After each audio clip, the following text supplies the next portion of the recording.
Prayagraj మహాకుంభమేళలో AP మంత్రి నారా లోకేష్ దంపతులు పుణ్యస్నానాలు చేశారు. త్రివేణి సంగమం షాహీ స్నానఘట్టంలో సాంప్రదాయబద్ధంగా స్నానాన్ని ఆచరించి గంగాదేవికి పూజలు చేశారు. పితృదేవతలను స్మరించుకుంటూ బ్రాహ్మణులకు వస్త్రదానం చేశారు. పూర్వీకులకు మోక్ష మార్గాన్ని ప్రసాదించాలంటూ గంగాదేవిని ప్రార్థించారు. కుంభమేళా ప్రాంగణంలో ప్రతిధ్వనించే కీర్తనలు, నదీ సంగమం వద్ద పవిత్ర పూజల మధ్య ఆధ్యాత్మిక కార్యక్రమాల్లో లోకేష్ దంపతులు మమేకమయ్యారు.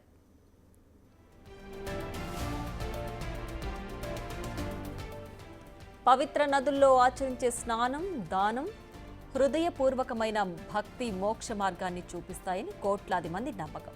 కుంభమేళాలో స్నానాలు, పూజాధికాల అనంతరం లోకేష్ దంపతులు కాశీ విశ్వేశ్వరుని ఆలయాన్ని సందర్శించేందుకు వారణాసి బయలుదేరి వెళ్లారు.